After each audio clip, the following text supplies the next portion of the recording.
Mutfağımdan herkese merhaba arkadaşlar. Bugün sizlerle beraber çok pratik bir tarif hazırlayacağız. Ne mi yapacağız? Halka tatlı. Birçoğumuzun çok sevmiş olduğu, bazen de belki de tutmamasından dolayı denemeye korkmuş olduğumuz bir tarif ama tam ölçülü, garantili bir şekilde sizlere anlatmaya çalışacağım. İlk olarak şerbetini hazırlayacağız. Tencereme 2 su bardağı şekeri alıyorum. 1 su bardağını önceden boşaltmıştım. Şimdi ikincisini ekliyorum. 1 dilim limonumuz var. Üzerine de 2 su bardağı su ekliyorum. Soğuk su veya sıcak su hiç fark etmiyor.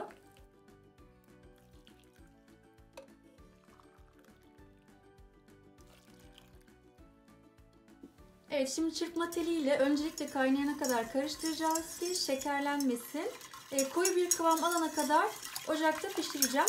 Ben size orta ateşteki pişme süresini vereceğim ama tabii ki her evde gazın gelişine göre değişiklik gösterebilir. Kıvamını da size göstereceğim. Bu şekilde şerbetini ayarlamış olacağız. Evet, hemen ocağa alıyorum.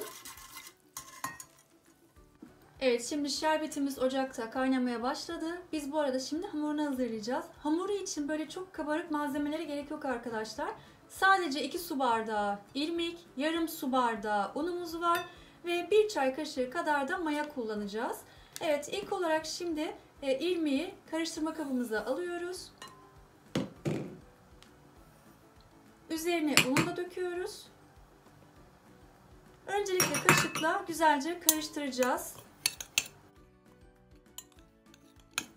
Evet, şimdi irmikle unu bakın güzelce birbirine yedirdik. Üzerine yarım çay kaşığı maya ekliyorum. Sanırım ilk başta ben 1 çay kaşığı demiştim. Kusura bakmayın, yarım çay kaşığı maya yeterli olacak. Tekrar şöyle bir karıştırıyorum ve üzerine suyu dökmeye başlıyorum. Yalnız burada suyun ısısı çok önemli arkadaşlar. Elinizi böyle hafif yakacak derecede sıcak olacak. Yani şöyle diyeyim size, süt mayalar gibi o ısıda olması gerekiyor. Parmağınızı koyduğunuz zaman ısıya dayanacağı şekildeki sıcaklık yeterli. Evet, bakın hiç elimizi de kullanmadan kaşıkla karıştırıyoruz.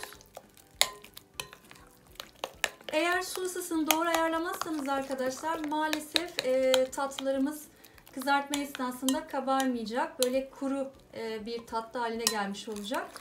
Yine gideri olacak ama böyle gerçek dışarıda satılan halka tatlı kıvamını maalesef bulamayacaksınız. Evet, iyice bakın karıştırdık. Şöyle hafif bakın kabarık oldu hatta. Şimdi üzerine örteceğiz bir kapakla veya temiz bir bezle de olabilir, hiç fark etmez. 20 dakika mayalanmaya bırakacağız. Bu arada şerbetimiz de kaynamaya devam ediyor. Birazdan dediğim gibi size nasıl olması gerektiğini, kıvamını göstereceğim. Bir de şöyle bir şey daha var. Şerbetini önce koymamızın nedeni şerbetin tamamen soğuk olması gerekiyor. Yani tatlı sıcakken şerbetin soğuk olması gerekiyor. Evet arkadaşlar, şerbetimiz gördüğünüz gibi kaynamaya devam ediyor. Şu an 5 dakika oldu kaynayalı. Orta ateşe yakın bir ateşte arkadaşlar kaynatıyoruz. Tamamen yüksek ateşe getirmeyin lütfen. Hatta ben en büyük gözde değil de onun bir küçüğünde şu an şerbeti kaynatıyorum. 17 dakikadır şerbetimiz kaynıyor. Şimdi içindeki limonu alıyoruz ve hemen altını kapatacağım. Kıvamı yeterli artık. Bakın şu an gördüğünüz gibi. Tam baklava şerbeti kıvamında olmayacak arkadaşlar ama ona yakın bir kıvam.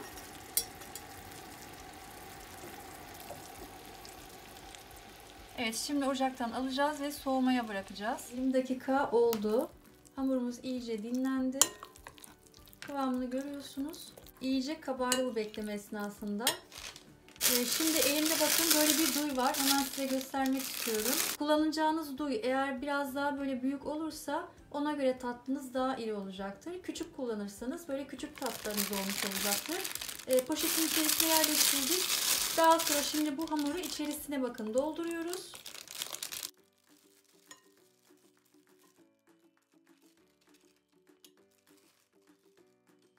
Evet, bakın doldurduk şimdi hamuru içerisine. Tavamıza hemen yağ koyacağız. Yağımız kızar kızmaz da torbadan sıkmaya başlayacağız ve şeklini vereceğiz tatlımızın. Evet arkadaşlar, şimdi yağımız oldukça bol yağda, hani kızartacağımız için bol bir şekilde tavanıza koyun. Böyle yayvan bir tava olursa içerisine 4-5 tanesini birden koyabiliriz. İyice ısındıktan sonra orta ateşe yakın getiriyoruz. Yani benim mesela elektrikli ocağım 8 gözden oluşuyor. Şu an 4.'sünde yağ kızartmaya devam ediyorum. Yağım kızdı. Şimdi üzerine direkt hamurları bakın bırakacağım.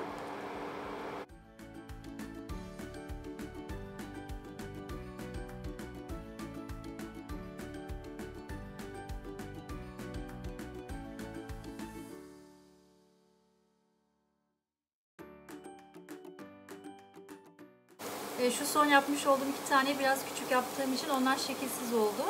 Bizim istemiş olduğumuz şu şekilde oldukça büyük olacak. Şimdi sürekli çevirmiyoruz arkadaşlar. Bir tarafının kızarmasını bekleyeceğiz. Kızardıktan hemen sonra alt üst edeceğim. Evet, hemen şöyle kontrol ediyorum. Şu an biraz daha gerekiyor arkadaşlar. Çünkü nar gibi kızarması gerekiyor.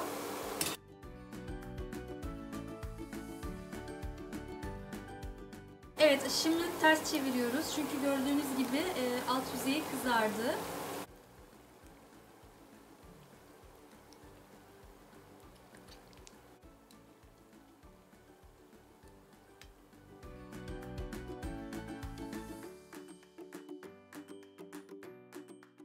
Şerbetimiz de soğudu. Soğudukça bakın kıvamı daha da koyulaştı.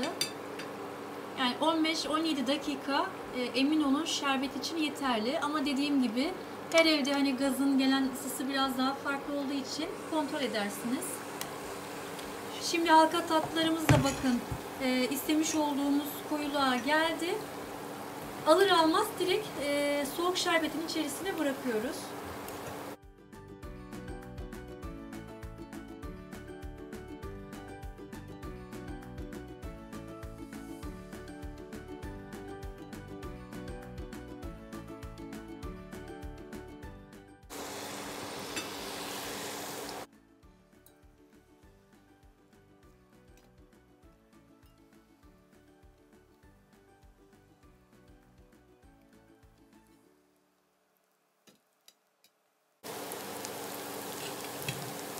Evet, döktükten sonra böyle kapanmaya başlarsa çatalla şöyle hafifçe ortalarını açabilirsiniz.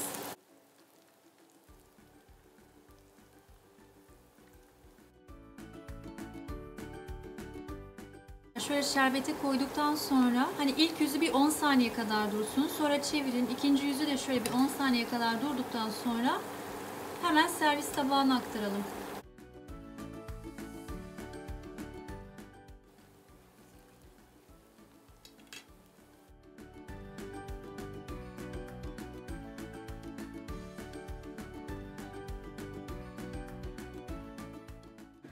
Evet arkadaşlar, tatlılarımız sunuma hazır. Şöyle diyeyim size, tamamen bu sokakta yemiş olduğumuz halka tatlıları anımsatan bir tarif bu. Mesela birçok tarifte dikkatinizi çekiyordur belki. Yoğurt var, yumurta var, kiminde süt var. Ama bizim tarifte sadece un, irmik ve çok az da mayamız var. Bir de dediğim gibi su meselesi çok önemli. Yoğurt mayalar gibi o ısıda olması gerekiyor. Evet, şimdi hemen bir tanesine bakın, şöyle doku testinde göstermek istiyorum. Çıtır çıtır ama çıtırlığı kesinlikle hani size kuru gibi gelmesin, tam tersi. Birazdan yumuşayacak. Hatta bir tanesinin tadına baktım. Daha böyle sıcaktı. Gayet lezzetliydi, yerindeydi tadı.